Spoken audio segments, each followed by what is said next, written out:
everyone, I am Feedy here, and welcome to my mix-up video series for Monster Hunter World. Today's video will focus on the DragonBone Freebow, a rather interesting weapon that I see a lot of speedrunners tend to use, even though its stats aren't what you would expect it to be for many other bows.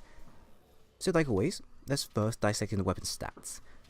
The weapon is a rarity 6 and has an attack value of 180, which is a true raw of 160. It has 420 Dragon Element, maxed out of 550, 0 Affinity, low Elder Seal, 2 level 1 dual slots, and 3 Occultation slots, which offer greater customization. For me on my end, I went with 3 Affinity because it makes the most sense. Now, like I mentioned before, this weapon is a common speedrun weapon for those against monsters that are weak to Dragon Elements, even though stats are subpar and don't look like they offer a lot to the general community. So why do speedrunners use it when there are better Dragon Bows out there? The answer is because it is one of the highest Dragon Elements in game for the bows when maxed out, and does more damage when in close range and has close range coating active compared to any other Dragon based bow weapon with the same coating applied. So basically it does more damage up close compared to many other Dragon bows that are more substantial in certain situations. Mainly though, it's this elemental that makes the weapon shine, with critical element skill also boosting the weapon's damage even further, and should always be the case when building around elemental. Now, a few things to note: you must remember that this bow is limited on coatings and only comes with close range, sleep and paralysis, which is handy but situational and not really what we would want for an elemental focused build, which would give us an extra oomph in damage. Plus, if it had power coating instead, then our damage would be a lot higher than what we currently have, thanks to the boost by the coating. It's also limited down on its weak raw that is made up by its high elemental, so you can only use the weapon against monsters that are 2 to 3 star weak to Dragon Elements, but never 1 star below, as damage from your DPS just wouldn't be enough to end the monster quickly. As this is the case, this doesn't make the weapon any sort of bad in any sort of way. It's still strong with its close range coating, but if you're after a bow that has a specific coating and still does identical to good damage, just like the DragonBone, then I would probably suggest you feast your eyes on the Hazard Be Lost 2 bow, which has 228 attack, that is around 192 raw, 1 level 2 dual slot, 2 augmentation slots, and 270 Dragon Elements that maxes out at 350. This bow is, I would consider, the second or first, depending on which one you decide to go with, best weapon to choose out of all the other Dragon based weapons in game, as it offers both good raw and elemental, and is one of the go-to bows you see a lot of players use just for the stats alone. Generally ask any bow user what is the best or second best Dragon Elemental bow to use in game, and they will recommend this weapon here. The only difference between this weapon and the Dragon Bow is the elemental damage they can both add on to your base damage.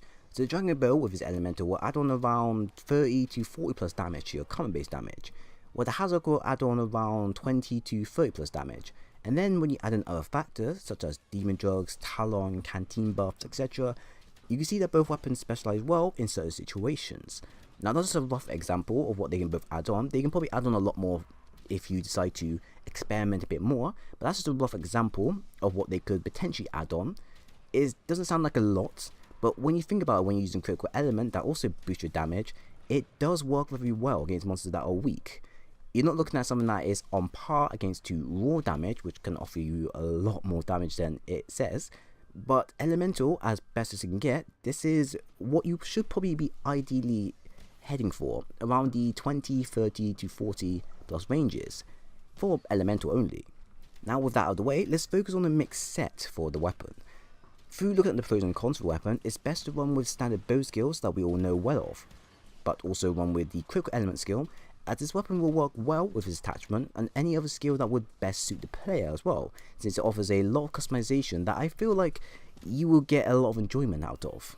So first we have Dragon Attack 4 to fully max out our weapon's elemental damage, Recovery Speed 3 to help increase our recovery speed by a quadrupled amount, Weakness Exploit 3 for the 50% extra affinity upon monsters' weak points, Health Boost 3 for the plus 50 extra health, Constitution 3 for the reduced stamina duration between dodging, etc., Evade Extended 2, which allows more dodging distance on our end, but isn't so much needed as the helmet slots are what I was mainly after.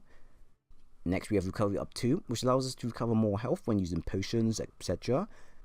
Peak Performance 2 for the plus 10 attack, but can be switched to fill in other spots, as you are left with 2 level 2 slots if you decide not to use Peak Performance.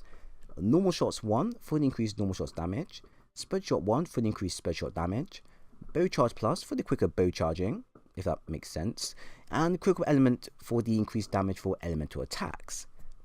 This will now overall net you 198 attack and 165 true raw, including talons and charms, 550 elemental, 70% affinity, and a worthy set to speedrun mainly in, or mainly go against monsters that are weak to dragon element. And your defense really varies, but at best it will probably be floating around the 447, and that depends if you either augment your armor or just go with the current standard defense at fully max. Now, as you can see, I did add a few quality of life skills to the set, as it offers a lot of room for customization and can be adjusted to be more defensive or offensive depending on the user and how well they are with being a bow user. If you don't agree with some of the defensive skills I chose because you don't feel like it makes the set any better for you, then you can take out a few of them and switch to something more reliable. For example, like health boost or health recovery can be taken out and switched for attack boost or critical eye if you want more damage on your end and less defensive skills. Or go the opposite and go full on defensive to allow you to tank and survive longer in tempered or AT hunts. You can also max out certain skills I left, like peak performance, constitution or Vega extender, to get the full package out of them. But this depends on what type of build you want to gain out of this and how well it will meld into your own skill to give you a bigger and better bonus. However, the set will serve you very well against monsters such as Rathalos, Raytheon, Nergiante, Basil, generally any monster that is weak to dragon, with your DPS always being high on your end, and also allowing you to be the main damage dealer if you participate in your group fights. Now, to be honest, don't expect this weapon set to be game changing for your hunts. I've made it the best as possible through looking through its strengths and weaknesses, applied it to the set, and now I've mixed set whatever you're being used for solo, multiplayer, or speedruns. I feel like the set is the best you can get for a purely dragon based bow build with the skills to offer, but it can be improved on, like I said earlier, as the set is customizable and can be stronger through a bit of sacrificing and switching. But this is what we have for now, and I hopefully this is easy to put together for you.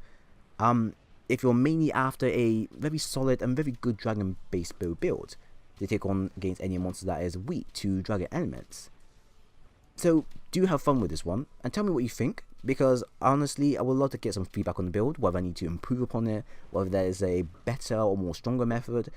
I know this set can be improved upon, but for a set that is quite flexible and defensive and offensive in the same way, something that allows you to survive longer in fights and not allow you to, I say, recover health if you're someone that is a bit more reckless but you want to be on the more safe side, I'm kind of happy to say that this is probably one of the best dragon bow builds to go for.